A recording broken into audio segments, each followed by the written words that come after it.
What about this right here? Yeah, I'll check that out here. We got about 75. So a little bit higher. So we have those stronger winds coming in that way, and then toward Clarence, some of the leading edge of the strong winds, maybe closer to 60 miles per hour, and then toward Tipton, there's a little bit stronger winds perhaps between Lisbon and Mechanicsville, and we still have some gustiness around Cedar Rapids, but that's going to continue to push to the south and east, and then we have those the 50 to 60 mile per hour winds that are heading through Marengo, Williamsburg, North Liberty, Iowa City, going to continue to push down to the south. The Washington County Fair started yesterday, I think, and they were, I just saw a post about it, they were talking about it too with the Weather Service, and they have this warning for 70 mile per hour winds down to the south. So Garrett still has the eyes on the shelf cloud there, and he hasn't said much. I know he's been having some issues with cell service, and we certainly have had some ins and outs here and there. But there's the lowering on the with the shelf cloud, and maybe you see kind of these fingers drop down out of it on the leading edge. And I'm not sure if Garrett can talk to us. It sounds like he's listening to me, but I'm not sure. You can turn his mic on and see if he chimes in at any point. I can hear you guys, yes. He can hear us. Garrett, what have you been seeing out there? Hi. Yeah, hopefully we can keep the cell coverage here for at least a little while longer. Haven't been able to send much of anything. But yeah, for the most part, been really kind of watching this kind of continue to work its way through our area. Let's see here. For the most part, in terms of kind of where we're looking at this potential inflow notch, so this is looking, for the most part, straight west. I'm kind of turning our camera off towards the right here. So this is that outflow boundary going off towards our north. So as that kind of continues to bend its way in a little bit more and more, again, this is now looking straight west, right around where that, our lovely little pipe here, I do think is where we are kind of seeing a little, like, a convergence between these two outflow points. So you've got, again, that outflow coming in from the north. It meets again with that secondary outflow that kind of jets outwards towards our south. So you can kind of tell where that little divot is. And I do think it's, again, right where that PVC pipe is sitting. As of right now, we are still continuing to work our way kind of in between Oxford Junction and Lost Nation along Highway 136 here at the moment. We did possibly have a very brief touchdown not too long ago, or I guess probably maybe a while ago from now at this point. But if it did, it was very, very brief. We may have to go through our footage again to see if that was confirmed anything or not. But, yeah, the rotation's been kind of just hit and miss there. But other than that, it's been something we've been just kind of keeping a very close eye on. Hopefully we can continue to keep more signal and let you know if anything else does happen out of this. Yeah, Garrett, I think we saw in the when that was happening at the same time, we kind of saw it, and then it just then we got your messages kind of delayed. So I think like we were kind of seeing it at the same time, and we'll have to see. You know, thankfully, yes, it seems brief. It does look like that rotation's maybe picked up a little bit again around that Clarence area, and then we have, you know, these possibilities. There could be these little quick spin ups. The main story continues to be, though, this wind, and there's certainly been, you know, a lot of reports coming in with the wind. There was the Dubuque Airport, we were kind of talking about, they were probably going to see some of the stronger winds. We got a report of 60, 66. Then it came in that they had an 80 mile per hour wind gust, which tracks with kind of what has been happening. And now we have those storms going through into Johnson County, and we have some of the winds picking up there. We have our Coralville camera as well, if we want to put that up, as the rain has been starting to pick up there. And the wind going to start to pick up there as well. Haven't seen as much evidence with the stronger winds in terms of things toward the, you know, 80 mile per hour end. 70 is still strong. 70 is still strong, not something to mess with. So we have this starting to enter into the Iowa City metro area, Williamsburg, North English as well in Iowa County, along I-80. I mean, if you don't have to go anywhere, just don't. Look out. It's 6:30. There's nobody on the road. There's a few people on the road, but there shouldn't be. But, you know, we have the roads cleared with this, with how powerful these winds are. And so it was just kind of a question of how this was going to evolve today. And unfortunately, we had this big old line of storms that just came on through, and powerful winds with it along it. But there's a corridor where we've had these stronger winds that have been, confirmed that we've seen 80 to 100 mile per hour winds. It's been into Dubuque and now scooting off into Illinois there. And unfortunately, there's a concern heading towards Chicago. Yes. And so now that storm heading into the Illinois area, and if it maintains its strength, there could be some of these strong winds toward the Chicago metro. That's only speculation at this point, depending on how much of it holds together to the east. Yeah, it's been kind of evident, and we've seen it here, that sort of northern edge of that line of storms that move through Delaware and Dubuque County, and you're getting the 80, the 90 mile per hour wind gust is kind of that dominant part of the lineup there. The good news for us is most of that now has pretty much crossed over the river into Wisconsin, into northern Illinois there. That's where they will be dealing with those really, really strong winds at this point. The farther south you go on the line, there certainly will still be some damaging wind gust associated with that, 60 to 70 miles per hour, but they don't have quite the destructive tag on it besides some of those storms that are still working their way through parts of Cedar County. I would say near Tipton, you probably dealt with some stronger winds there. That's where we've seen some of those brighter velocities. That's also pretty close to where we've been kind of watching those areas of rotation there in parts of Jones County, which has kind of worked its way into far northeastern Cedar County now, where we continue to see just a little bit of that inflow. But things have really picked up there on that Coralville Skycam. We can give you kind of a live look on that net there now. You can take that full if you want to there. Things, obviously, the rain increasing a little bit more. This is looking off to the north and west a little bit. So normally you can see the Coralville water tower back there, and you can't see it, at least at this point. So winds picking up there a little bit. Certainly could see some damage to trees. We've had a lot of reports of that. We've seen actually a larger kind of pine tree I've seen from the National Weather Service that has been completely broken off. That was in parts of Delaware County, of course, where those stronger winds were at. But that's really what we're dealing with, and those warnings obviously being extended further and further. You've got places like Iowa City and Coralville that are now getting into those strong winds that will eventually be going towards Wellman, near Keota once again, Sigourney. That'll be down there in Keokuk County as those work their way on in there. Where is that at? Where's that picture at? That's very ominous. If I don't know which, that is in Atkins right there. Man, yeah. That was. I'm not surprised with the intensity with the storms that move through Cedar Rapids here, but it doesn't really matter where you are in the area at this point. You're going to see winds 60 to 70 miles per hour. Places like Cedar Rapids, we're on the back side of it now, as we have another loud clap of thunder out here. We're obviously still going to be dealing with the intense lightning, so you don't want to be going outside, at least at this point, even if you've got a little bit of damage, maybe trying to clean that up or survey what has happened.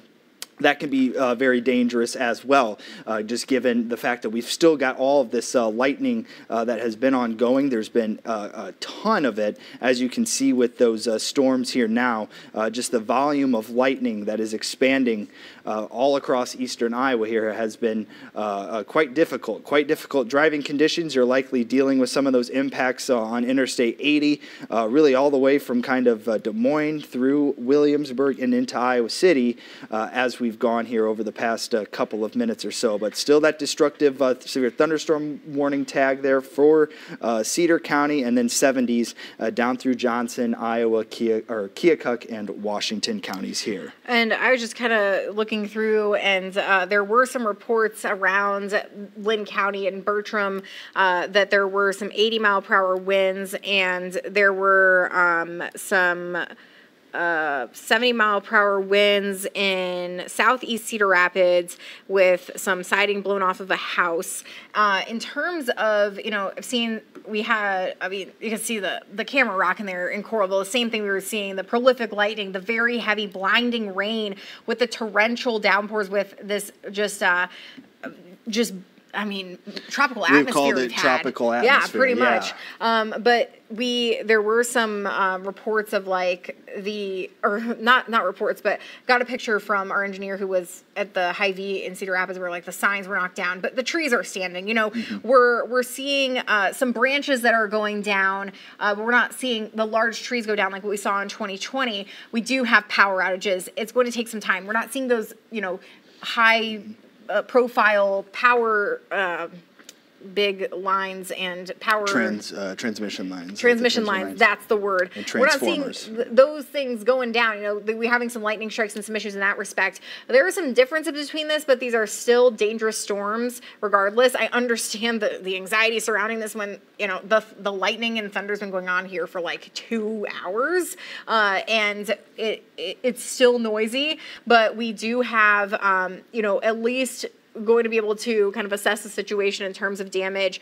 Haven't heard anything, but that has been, you know, off the charts. We have had some trees down and some corn damage, and I'm sure we're going to see some more crop damage and tree damage, but kind of sparingly in terms of any massive damage at the moment.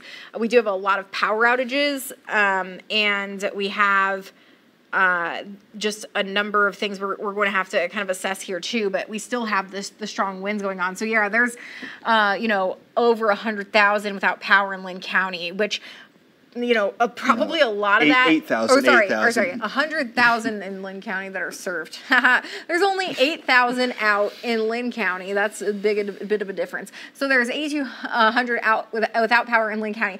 I would imagine that some of that probably has to do with the lightning and hitting transformers. I mean, we've had some of the power bumps here as we were kind of trying to switch on to our backup generators. So I wouldn't be surprised that some of those lightning strikes has given us some of those issues here. And I think the other thing, when we're talking about kind of comparing, when we think of derechos or these wind events nowadays, when it reverts back to 2020, we don't see quite the intensity of the winds for such a long period of time, which is what... Yeah, it probably felt like it was a while around here, but, you know, and we kind of ended up in a bad spot with this situation where we had one storm come through and then the second one just came through right after it. And if we were, you know, because I would say he's going to get the one storm to come through. And so it wasn't, you know, still the same intensity with that, with what we had in 2020 where the wind stayed just that strong when we're talking like 80 to 140 miles per hour for an hour's time. But yeah, there are some of those differences that have occurred, but these Bo Echo storms are going to present those similar kind of at least impacts. And then the question becomes, you know, in terms of derecho, which we are using the word right now, it cannot be classified as a derecho until this thing moves 450 miles. So if it does continue to the south and east, and depending on how far it does go, that would be when the determination is made of if this is a derecho. And it's certainly possible with still the ingredients and the energy that's off to the south and east, but that's something that will have to be assessed tomorrow.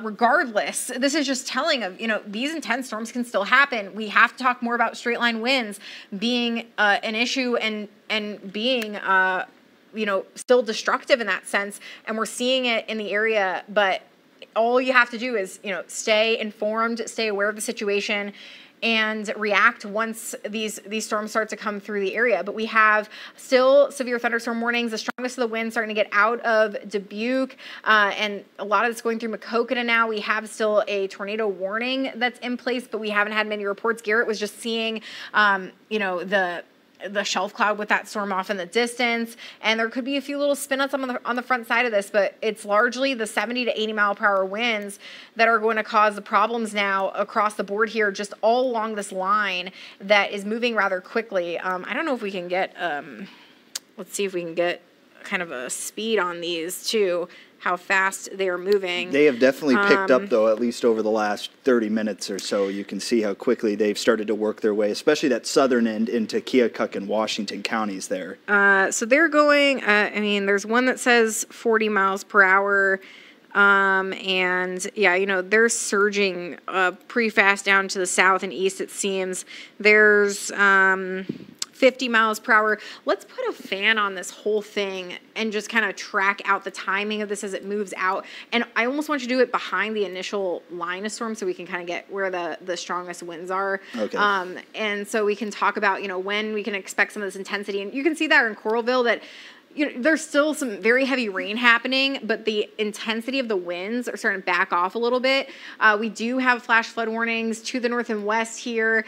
Thankfully, these are a little bit more progressive down to the south, so hopefully they can escape those flash flooding issues. Iowa City's been really dealing with the rain lately, but yeah, we just get it, just kind of scoot away. Don't go to the Washington County Fair today. The rest of the week, beautiful weather, Washington County Fair.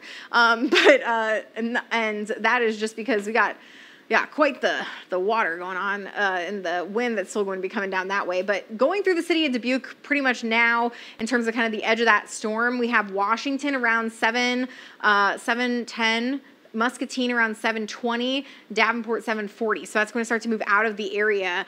And we were talking about around the 9 o'clock time frame. I think that's probably about what we're going to see with the edge of some of this rain. The worst of the wind is probably going to start to get out of our area fully here within the next hour, I would imagine 7:30. We'd probably see some of the strongest of that wind kind of exit. There's still these warnings on the back edge of these storms, and there's still some rain and some lightning going on and some gusty winds that could still be around that 50 to 60 mile per hour range. But look at Cedar Rapids, getting out of some of that heavier stuff here. And we still are technically underneath this warning, but that'll likely be removed soon. And then Garrett's taking a look at the leading edge of this storm that came through Cedar Rapids earlier, now off to the south and east. And he just said that he was able to see something. He said they're heading toward Highway 30 to kind of try to get back home as he's been following this storm for a bit. And the tornado warned storm is still covering portions of Cedar and Jones. I'd imagine that gets canceled here soon. And then this is going into Maquoketa area, and then Clinton and Jackson counties primarily. So Garrett, what have you been kind of seeing as you've been following the leading edge of the storm here? Maybe even just like with the rain behind it too. Hello again. Finally get some signal back in again. But in the meantime, as we're kind of getting on the outside of our viewing area for now, we've been just really watching this main shelf. We've been able to somehow stay out ahead of this entire storm for most of this. Right now, it's starting to catch up to us finally. But this is as I am now panning off towards this is looking off towards the west. So there's that little bit of an elbow that we've been really watching for a while. Again, this is kind of along that shelf outflow boundary, so it could really be just scud at this point. But at least looking at radar as well, there is another potential little elbow. You can kind of see where these two shelf clouds are converging right around there. So I was kind of tracing that out with the camera there. That could also be certainly something, as it does kind of continue on into portions of Clinton County. What you're looking at there should be just off towards the east of Lost Nation, kind of give you some context. But for the most part, we are pretty much kind of square in the middle of Toronto and Welton at the moment.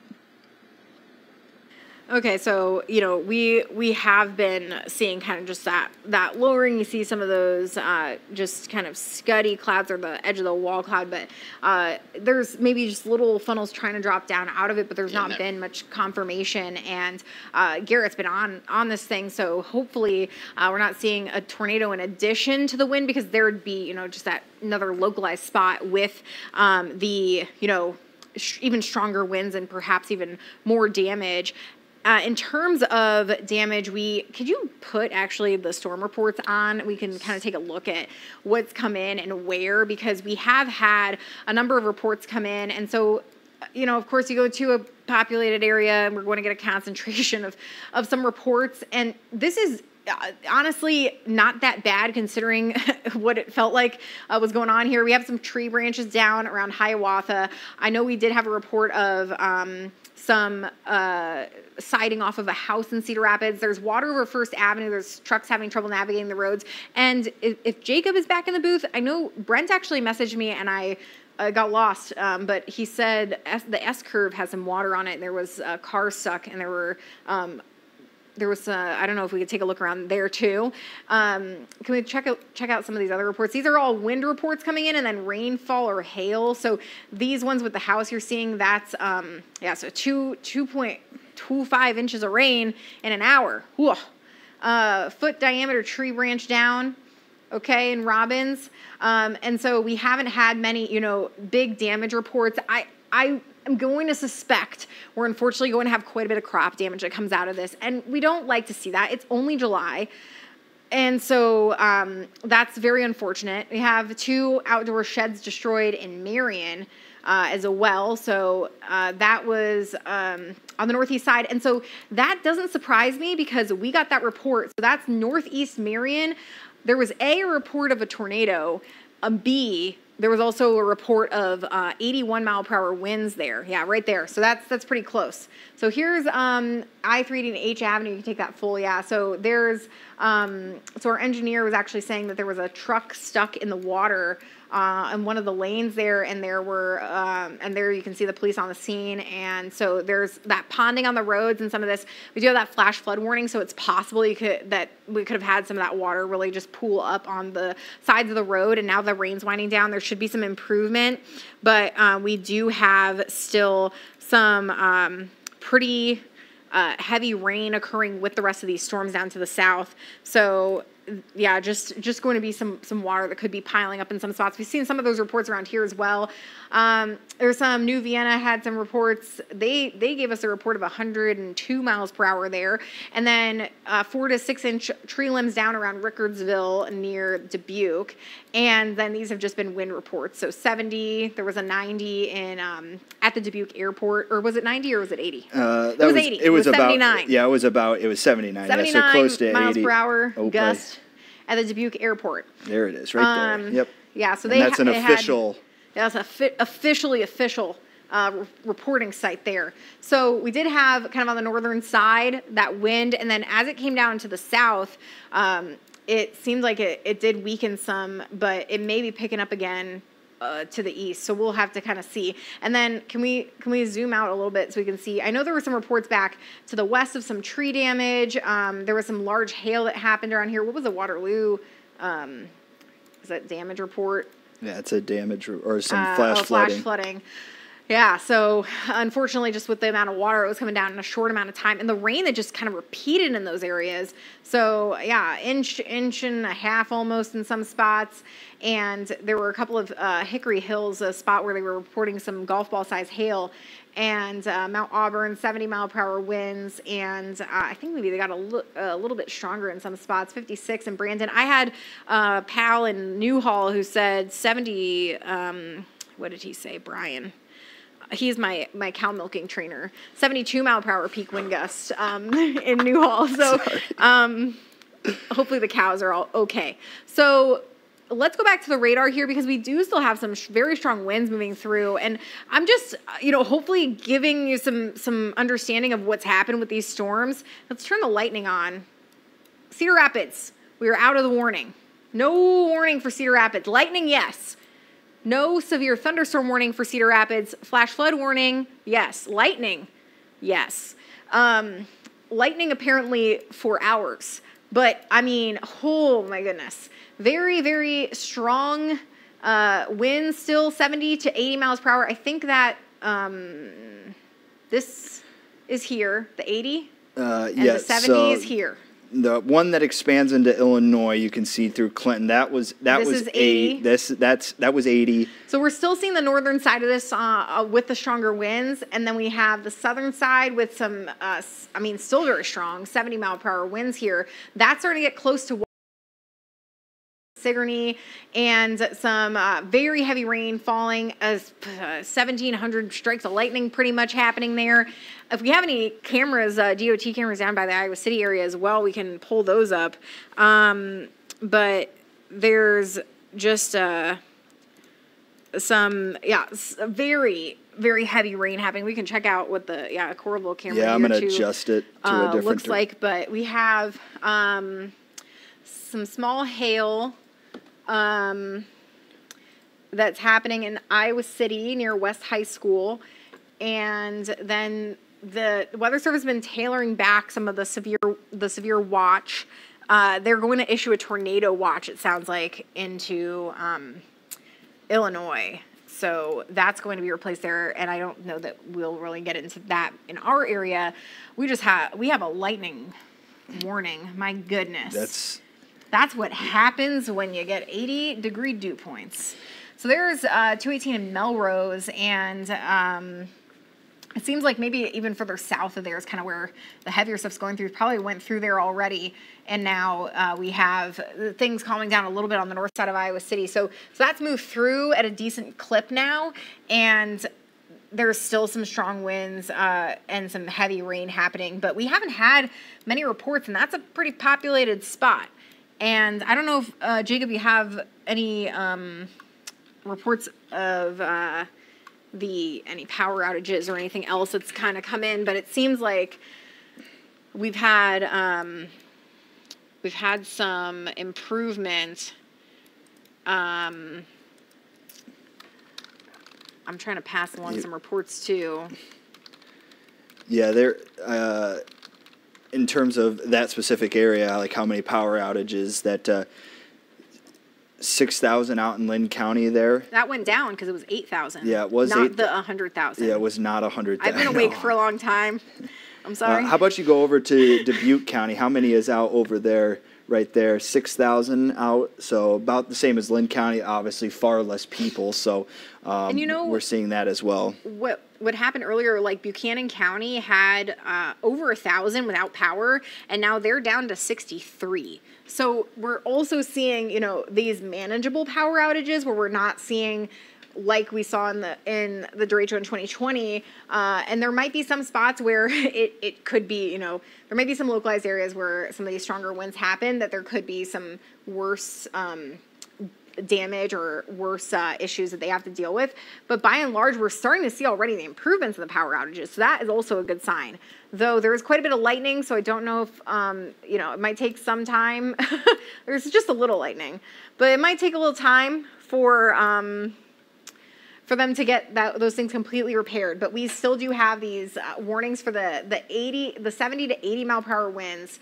And that we'll just call the whole line, 60 to 80. Did they just extend that? Or this is just this is a new warning, just extended, clipping far southeastern so Washington still 70. County. So that's that's a good sign too. We're not seeing intensification on that southern edge. The northern side of the storm may be kind of just taken over. And that's going to be where some of those stronger winds and the tornado potential exists. Multiple tornado warnings. So that's why the Weather Service said that there's going to start to issue a tornado watch out in the southeast. There's 218 and Highway 1. So that's on the southern side where you're seeing, still some rain and the wind there, but not looking quite. Still some rain and the wind there, but not looking quite as intense as what we were seeing up to the north. And we have still some of that strong wind that's going to be coming on through the southern part of the area. And we have these warnings that are still ongoing for at least through, the next. I was saying about 7:30 they'd be getting out of here, that strong wind. Yeah, and you can tell as well that they are moving a bit quicker. You're talking about 6:25 was when, they were just starting to move into Iowa City, and now with it being, 6:58, so about 30 minutes later, the leading edge of that storm is, basically into northeastern Washington, or southeastern Washington County there. So just getting into Washington, Ainsworth, as well as Crawfordsville there. So you can tell that southern edge certainly picking up pace a little bit, but we haven't noticed really a whole lot in intensification down there as we continue to remain with wind speeds of about 60 to 70 miles per hour. You want to pull up the ScanDo? Yes, I will pull that up. This is it North English in Keokuk County, and this was from the emergency manager there, where they have looks like power line kind of hanging there a little bit, and then there's also it looks like just a lot of water. Sorry, that's South English, not North English. And I knew I was gonna get it wrong, but there's definitely some water. I don't know if this is a road. But I think that's like a road. It looks there's like. a lot of, it looks like water. But, so this is Keokuk County, and that was just like about a minute ago. And so that kind of tracks, because the stronger winds, it seems like, are kind of on that North English area. If you'll go back to the radar and see like around Iowa County, into Keokuk County, Williamsburg, North English, toward Parnell, and that's going to head toward Wellman and such, where some of the winds may kind of intensify. And it seems like Iowa City is almost splitting some of the stronger winds. If you where I see what you're saying now. Yeah. So like Iowa City is kind of splitting some of the stronger winds, or the eastern side of town and into Tipton, maybe getting some of those stronger winds of, I mean, just on eyeballing it, 50 to 60 miles per hour there, and then to the southwest side. There's a 60. Yeah, I mean, maybe 60, maybe 70. Maybe they still 60 to 70, certainly possible. So, you know, they're on that eastern side. They're heading into Tipton. So it kind of gave us a false sense of calmness there. I know the northern side of Iowa State was getting into it. I mean, we saw Coralville rocking, and then it seems like some other things kind of slowed down there right in between. And now around the North English, South English, North English area, into Williamsburg and into Watchier and Parnell and such, some of those stronger winds perhaps that are going on. So this is still for 70-mile-per-hour winds, which still certainly could be the case. We can still see power outages with this. It doesn't have to be the 90. All those popped in. Just popping up. And they're just, I'm not sure if it's reading that right, because it gave us a bunch. But and it's really, really far away. It is pretty far away. But yeah, so we could certainly, I wouldn't be surprised if maybe some of those are a little bit higher toward the 70, maybe 75 miles per hour. But let's see. Yeah, they still have 70 miles per hour for that. Jones County did have a picture of what happened in Wyoming. This is probably what Garrett was seeing as well. I'm not gonna put that up, but we were seeing some more pictures of the funnel clouds. I'm not sure the source yet. So, let's see. We have just all of these warnings that are still out. The Weather Service trying to kind of assess the flash flooding situation in areas that are under those warnings, and then we just have these winds that are continuing to kind of barrel through. So Cedar Rapids and Lynn County are out of the severe warnings now. And then we have a flash flood warning for portions of Lynn County. There's like 2 of them. And then Dubuque is also getting out of the is Dubuque out of the severe warning? I think so. No, they're just barely. There's like most of Dubuque County. But I think the main axis of those winds are probably. Winds, and look at that bow on that. Yeah, that's like that is where you're seeing the intense wind, and that we had those reports earlier with the really strong winds of 100 miles per hour or so. And so now that has moved on. They have a 90-mile-per-hour tag on that one. Not shocked. Yeah, and that's the kind of the side that we were kind of looking at in the National Weather Service, was like that could become maybe more of that a dominant side there on the northern edge, where we were having 80, 90-mile-per-hour gusts through Delaware and Dubuque County as well.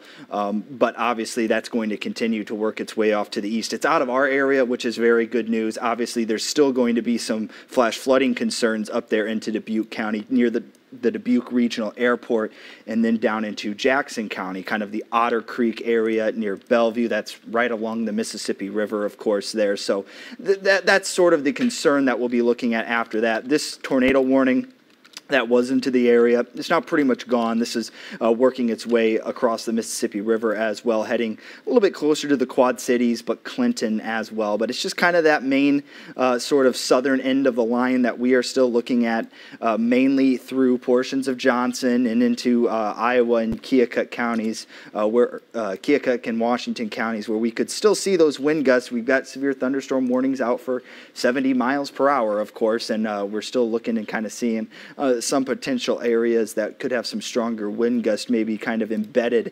inside this line. Yeah, there was a report of 70 in Keokuk, in Sigourney. I'm wondering if some of that's moved through already. It could be. It might be.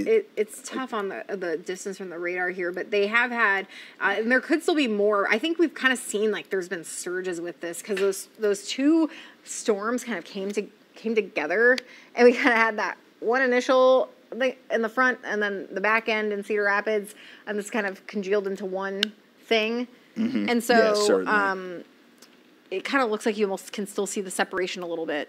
So I'm curious if they kind of had one batch of wind. So there's still been some 70-mile-per-hour reports there in Sigourney, and that's in Keokuk County. Also, there was a report, someone was like watching their rain gauge in Marengo, 1.2 inches in 17 minutes. So I don't know if that's a record.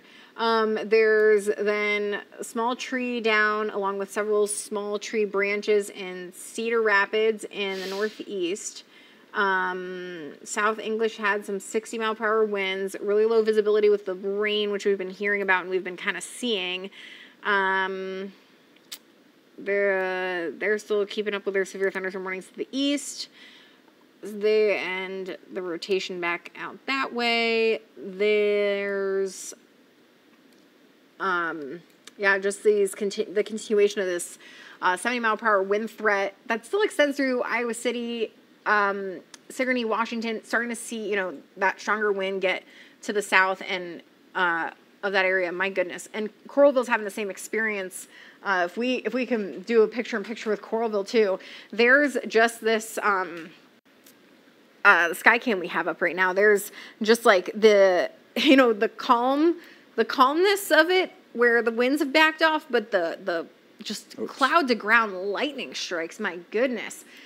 So we do have still some strong winds that could be ongoing here, but we're starting to definitely see the winds kind of relax a little bit more in the Iowa City metro, and there still could be the potential for some 50 to 70-mile-per-hour wind gusts with some of these, and there was already at least some that started to go through Sigourney there, Washington as well. There's Garrett's out in, not sure, he said Calamus earlier. Calamus. East of Wheatland, so he's... I think that's into Jones and everything. Yeah, it's over there. It's so he's east, so... There's some corn. It looks like it's still standing. So he's on Highway 30, north and east of here. There's a lot of lightning going on there. Looks like hopefully the corn's okay. Oh, there looks like maybe a little bit of damage in the front there. But I'd imagine, unfortunately, there's going to be some crop damage. So he's over, where's Wheatland? And then he's over here. He's right here. So this is into Jackson a little bit. Out of some of he had to unfortunately let the storm pass over. So they pulled off safely to let the storm pass, and now that's going to continue to the east, and we have just the winds continuing off to the south and east, and going to have the continuation of some that heavy rain toward the Quad Cities and the Mississippi there, and the same deal down this way. So Garrett will be able to head back, and then we have this all starting to move out and wind down some. I know there's still some intensity happening down here. There's still some strong winds that have been happening, some heavy rain, and there still could be some damage, some additional power outages as well that could happen down in the southeast as we have these warnings for 70-mile-per-hour winds. But we're